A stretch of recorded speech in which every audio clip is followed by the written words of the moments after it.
اللہ کرے تیری مدد، شہید حسن شہید حسن۔ بسم اللہ الرحمن الرحیم۔ میں محمد حذیفہ اشرف، پوتا امام المناظرین حضرت علامہ مولانا پروفیسر محمد سعید احمد اسد، آپ کی خدمت میں ایک بار پھر جامعہ امینیہ رضویہ کے آفیشیل پیج کے رد قادیانیت ونگ کی جانب سے حاضر ہوں۔ سامعین محترم، ہماری روٹین تو یہ تھی کہ مرزا غلام محمد قادیانی کو اور اس کے باطل عقائد کو قرآن و حدیث سے جھوٹا ثابت کرنے کے بعد اب اس کو اس کے بنائے ہوئے معیار میں بار بار جھوٹا ثابت کرتے تھے، اور وہ معیار اس نے خود باندھا تھا کہ جس نے مجھے سچا یا جھوٹا کہنا ہو میری پیشین گوئیوں کو دیکھے، اگر وہ سچی تو میں سچا، اگر وہ جھوٹی تو میں جھوٹا۔ لیکن اب کی بار ہمارے ایک ساتھی نے ہمیں ایک ویڈیو کلپ بھیجا اور کہا کہ قادیانی آفیشلز اس کو کافی پروموٹ کر رہے ہیں اور کہہ رہے ہیں کہ اس کا جواب لے کے دیا جائے، تو آپ اس کا جواب دے دیجئے۔ تو میں اس کا جواب دینے کے لیے آپ کی خدمت میں حاضر ہوں۔ پہلے یہ آپ کلپ سن لیجئے۔ 1974 کا نام لیں، انہیں یہ 3 سوال ضرور پوچھیں۔ پہلا سوال ہم آپ کو آپ کی اسکرین پہ دکھاتے ہیں، آپ نوٹ کریں، اور اس کے ہم سے جب 1974 کی آئینی ترمیم حضور صلی اللہ علیہ وسلم کے بعد کسی بھی نبی یا مجدد کی آمد پر ایمان سے انسان کو دائرہ اسلام سے خارج کر دیتی ہے، تو حضرت عیسیٰ علیہ السلام کا انتظار پاکستانی مسلمانوں کو کیا قرار دیتا ہے؟ یہاں تک کہ امام مہدی کا بھی، کیونکہ وہ کانسٹیٹیوشن میں لکھا ہے ریفارمر کے طور پہ بھی اگر آپ کسی کا انتظار کر رہے ہیں، کوئی تجدید کرنے بھی اگر دین کی آئے گا، کوئی بہتری کرنے بھی اگر دین کی آئے گا، اس کا کوئی مانے گا تو وہ دائرہ اسلام سے خارج ہو جائے گا۔ یہ دین کے کتنے بڑے دشمن ہیں، خود غور کریں آپ، جن کو نہ دین میں تجدید کی اب ضرورت محسوس ہوتی ہے، اور دیکھ لیں دنیا مسلمانوں کے حالات اس وقت ہیں کیا۔ سوال انہوں نے کیا، جب 1974 کی آئینی ترمیم آن حضور صلی اللہ علیہ وسلم کے بعد کسی بھی نبی یا مجدد کی آمد پر ایمان سے انسان کو دائرہ اسلام سے خارج کر دیتی ہے، تو حضرت عیسیٰ علیہ السلام کا انتظار پاکستانی مسلمانوں کو کیا قرار دیتا ہے؟ کچھ قرار نہیں دیتا، یقین ماننے، کیونکہ ایسی عبارت آئین میں کہیں بھی موجود نہیں ہے، بلکہ مسلمان تو خود ہر صدی کے سرے پر ایک مجدد کی آمد کے قائل ہیں، اور اس بات کے بھی قائل ہیں کہ عیسیٰ علیہ السلام آسمانوں سے نازل ہوں گے، بلکہ آئین میں اس کے برعکس عبارت موجود ہے، جس کا مفہوم آپ کو سناتا ہوں۔ جو بندہ یہ دعویٰ کرے کہ اسے سرکار علیہ السلام کے بعد نبوت ملی، وہ خود کافر ہو جاتا ہے۔ اب اس کو جو بندہ مسلمان، نبی یا مجدد ماننے گا، وہ خود بھی کافر ہو جائے گا۔ آپ کو جھوٹ بولنے سے پہلے کم از کم اتنا سوچ لینا چاہیے تھا کہ تمہارے نبی نے کہا ہے جھوٹ بولنا مرتد ہونے سے کم نہیں، جھوٹ بولنا گوں کھانے کے برابر ہے، پخانہ کھانے کے برابر ہے۔ آئیے دوسرے سوال کی طرف۔ ہیں کیا؟ اگلا سوال آپ نوٹ کریں پلیز، آپ اپنی اسکرین پہ بھی دیکھیں گے کہ 1953 میں پاکستانی علماء مسلمان کی کوئی تعریف پیش نہ کر سکے آن ریکارڈ۔ آپ جائیں اور جا کے 1953 کی جو منیر انکوائری رپورٹ ہے پڑھ لیں۔ وہ کہتے ہیں کہ ہم جرا کرتے رہے مہینوں، ان کو بلاتے رہے، علماء کرام ماشاءاللہ جو ہیں نام نہاد، ان کو کہتے رہے مسلمان کی تعریف تو بتاؤ تاکہ اس کے مطابق ہم احمدیوں کو غیر مسلم قرار دیں۔ وہ کہتے ہیں کوئی ایک تعریف ہمارے پاس نہیں لے کے آ سکے۔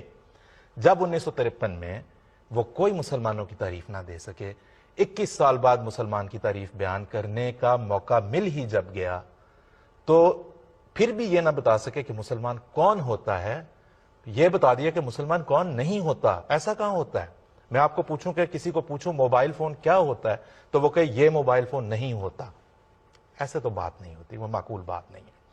آپ مسلمان کی تعریف آپ کے پاس ہے ہی نہیں، کسی کے پاس بھی نہیں ہے۔ آج آپ کسی کو دعوت دے لیں، وہ پوچھیں ان سے، یہ سوال آپ کے سامنے ہے، ہمارے سے رابطہ کرنے کی تفصیلات آپ کے سامنے ہیں۔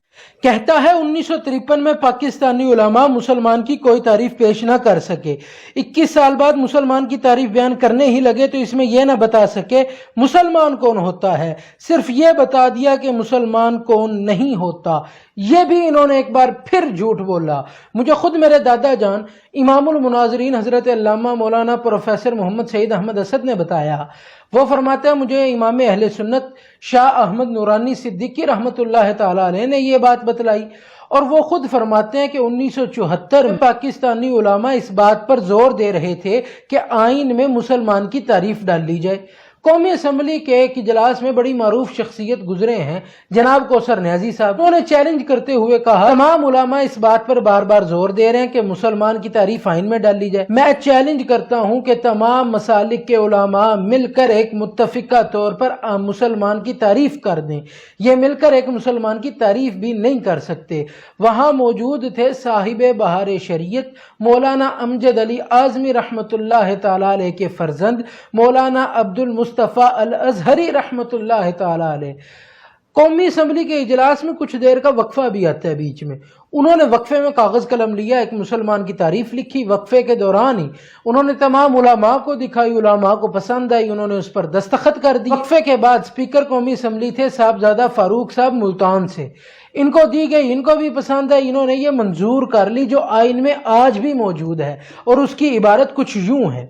کہتے ہیں Muslim means a person who believes in the unity and oneness of Almighty Allah, in the absolute and unqualified finality of Prophet Muhammad, peace be upon him, the last of the prophets, and does not believe in or recognize as a prophet or religious reformer any person who claimed or claims to be a prophet in any sense of the word or of any description whatsoever after Muhammad, peace be upon him, sallallahu alayhi wasallam. اس کا مفہوم یہ ہے مسلمان وہ ہوتا ہے جو خدا تعالیٰ کی توحید پر یقین رکھے اور مصطفیٰ علیہ السلام کی رسالت و ختم نبوت پر یقین رکھے, اور وہ مسلمان ہے جو کسی بھی ایسے بندے کو مجدد مسلمان یا نبی نہ جانے جس کا یہ کلیم ہو کہ اسے سرکار علیہ السلام کے بعد نبوت عطا ہوئی ہے. یہ ہے مسلمان کی تعریف. آپ نے یہ ایک اور جھوٹ بولا, دوسری بار آپ اپنے نبی کی نظر میں مرتد ہونے سے کم نہیں رہے. ہوم ورک تھوڑا سا زیادہ ہوتا جا رہا ہے. جن علماء نے اسمبلی میں بیٹھ کر احمدیوں کو کافر قرار دیا وہ سب ایک دوسرے کو کافر قرار دے چکے ہوئے تھے. پھر آئینی ترمیم احمدیوں ہی کے خلاف کیوں کی گئی؟ میں تیسرے سوال کی طرف. کہتا ہے جن علماء نے اسمبلی میں بیٹھ کر احمدیوں کو کافر قرار دیا وہ سب ایک دوسرے کو کافر قرار دے چکے ہوئے تھے, پھر آئینی ترمیم احمدیوں کے خلاف ہی کیوں کی گئی؟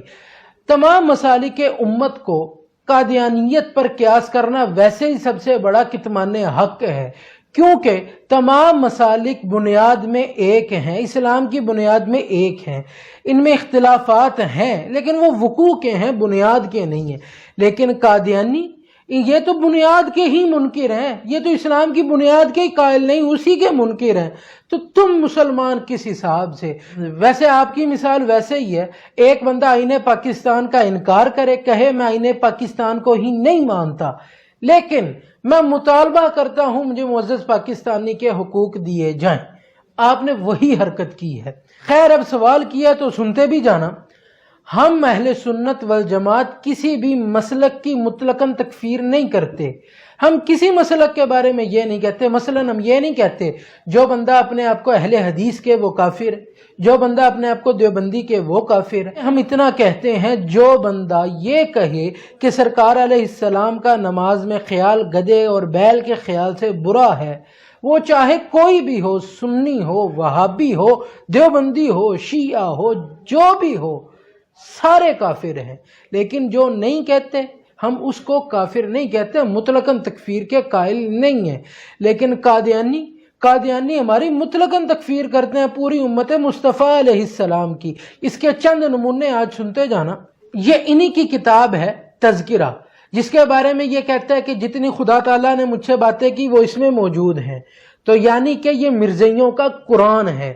اس کے صفحہ نمبر 519 پر لکھتا ہے مارچ 1906 خدا تعالیٰ نے میرے پر ظاہر کیا ہے کہ ہر ایک شخص جس کو میری دعوت پہنچی ہے اور اس نے مجھے قبول نہیں کیا وہ مسلمان نہیں ہے اور خدا کے نزدیک قابل مواخذہ ہے. یعنی کہ سارے کافر ہیں جو مجھے نہیں مانتے. پھر یہ تو مرزا قادیانی ہے نا, یہ اس کا بیٹا مرزا بشیر الدین محمود قادیانیوں کا خلیفہ اپنی کتاب انوار العلوم کے صفحہ 305 جلد نمبر 1 پہ لکھتا ہے پس جب تبت اور سوئٹزرلینڈ کے باشندے رسول اللہ صلی اللہ علیہ وسلم کے نہ ماننے پر کافر ہیں تو ہندوستان کے باشندے مسیح موعود کو نہ ماننے سے کیوں کر مومن ٹھہر سکتے ہیں؟ مطلب جو مرزا قادیانی کو نہیں مانتا وہ کافر ہے. اگلے صفحے پر لکھا احمدی بھائیوں بھائیوں کو چاہیے کہ اس کی خوب اشاعت کریں اور یہ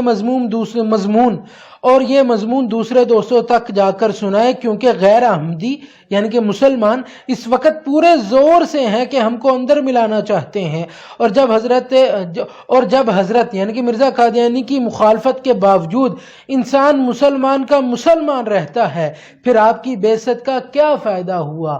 اگر آپ کے مرزا قادیانی کو نام ماننے سے بھی مسلمان رہتے ہو تو مرزا قادیانی کی بعثت کا کیا فائدہ؟ یعنی کہ جو مرزا قادیانی کو نہیں مانتا، اس کا بیٹا کہتا ہے وہ بھی کافر ہے، اور پھر صرف کافر ہی نہیں کہا، پھر گندی گندی گالیاں بھی نکالنی پوری امت مصطفیٰ علیہ السلام کو۔ یہ روحانی خزائن مرزا قادیانی کی کتاب جلد ہے 14 صفحہ نمبر 53 پہ لکھتا ہے، دشمن ہمارے بیابانوں کے خنزیر ہو گئے اور ان کی عورتیں کتیوں سے بڑھ گئیں، یعنی کہ جتنی مسلمانوں کی گھر کی عورتیں ہیں یہ کتیاں ہیں، اور یہ تمام مسلمان خنزیر ہیں، یہ مرزا قادیانی کہہ رہے۔ یہ مرزا غلام احمد قادیانی کی کتاب روحانی خزائن جلد 9 صفحہ نمبر 31 پہ پڑھ رہا ہوں۔ ہماری فتح کا قائل نہیں ہوگا تو صاف سمجھا جائے گا کہ اس کو ولد الحرام بننے کا شوق ہے اور حلال زادہ نہیں ہے۔ جو میری فتح کا قائل نہیں ہوگا وہ حرام زادہ ہوگا، حلال زادہ نہیں ہوگا۔ تو ویسے آپ کو اتنا پتہ ہے کسی عورت پر زنا کا الزام لگانے سے جوتیاں کتنی پڑتی ہیں، کوڑے کتنے پڑتے ہیں، یہ بھی سوچ لینا۔ اور پھر مرزا غلام احمد قادیانی نے حد کراس کرتے ہوئے روحانی خزائن جلد نمبر 5 صفحہ نمبر 548 اور 47 کے آخر سے بات شروع ہو رہی ہے، اور 548 پہ لکھا وَيُصَدِّقُ دَعْوَتِي إِلَّا ذُرِّيَّةُ الْبَغَايَا، اور میری دعوت سب نے قبول کر لی مگر رنڈیوں کی اولاد نے۔ یہ تمام مسلمانوں کو رنڈیوں کی اولاد کہہ رہا ہے۔ 3 سوال آپ نے کیے، ایک سوال آخری میں آپ سے کر رہا ہوں، اس کا آپ جواب دے دیجئے۔